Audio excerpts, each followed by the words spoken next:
বাংলাদেশের অর্থনীতির প্রাণভোমরা তৈরি পোশাক খাত কি এক অনিশ্চিত ভবিষ্যতের দিকে এগিয়ে যাচ্ছে?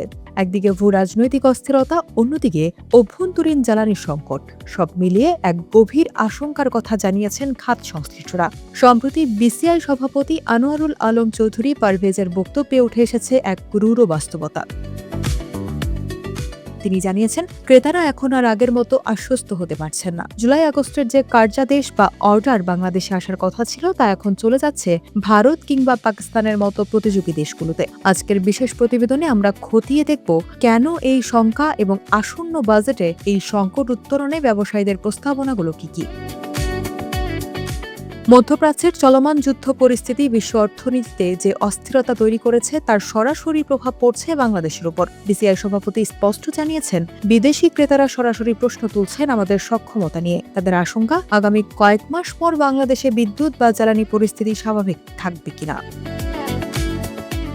এই অনাস্থার ফল হাতে নাতেই দেখা যাচ্ছে।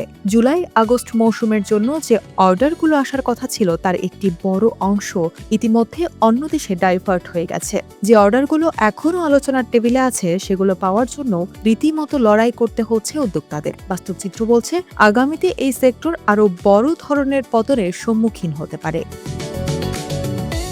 এমন নাজুক পরিস্থিতিতে 2026 থেকে 27 অর্থ বছরের প্রাক বাজেট আলোচনায় বিসিআই এবং বিসিসিআই তাদের দাবিগুলো সরকারের কাছে তুলে ধরেছে। বিসিআইয়ের পক্ষ থেকে ব্যবসা টিকিয়ে রাখতে কিছুটা সাহসী সংস্কারের প্রস্তাব দেওয়া হয়েছে। তারা বলছেন, বর্তমান প্রেক্ষাপটে ন্যূনতম টার্ন ওভার কর 1% থেকে কমিয়ে আনা জরুরি, যা প্রতিষ্ঠানের টিকে থাকার জন্য সহায়ক হবে। এছাড়া কর জিডিপি অনুপাত বাড়ানোর পরামর্শ দিয়ে তারা বলছেন, সর্বনিম্ন আয়ের বিপরীতে কর হার কমিয়ে যৌক্তিক পর্যায়ে আনা প্রয়োজন। বিশেষ করে উৎসে কর 5% করার জোরালো দাবি জানানো হয়েছে।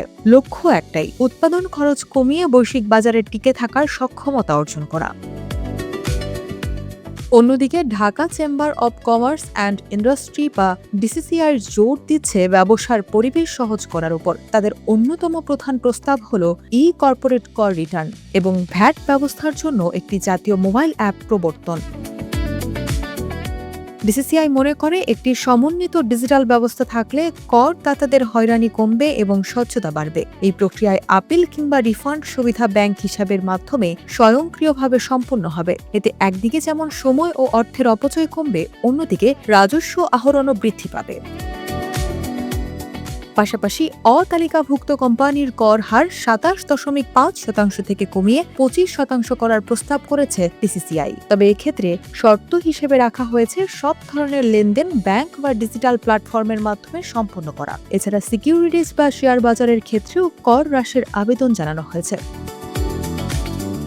পোশাক খাত বাংলাদেশের অর্থনীতির মেরুদণ্ড, কিন্তু বর্তমান বৈশ্বিক প্রেক্ষাপট আর অভ্যন্তরীণ সীমাবদ্ধতা সেই মেরুদণ্ডে আঘাত হানছে। ব্যবসায়ীদের দেওয়া এই 9টি গুরুত্বপূর্ণ প্রস্তাবনা সরকার কতটা গুরুত্বের সঙ্গে নেবে তার উপর নির্ভর করছে কয়েক লাখ শ্রমিকের কর্মসংস্থান আর কোটি কোটি ডলারের বৈদেশিক মুদ্রা।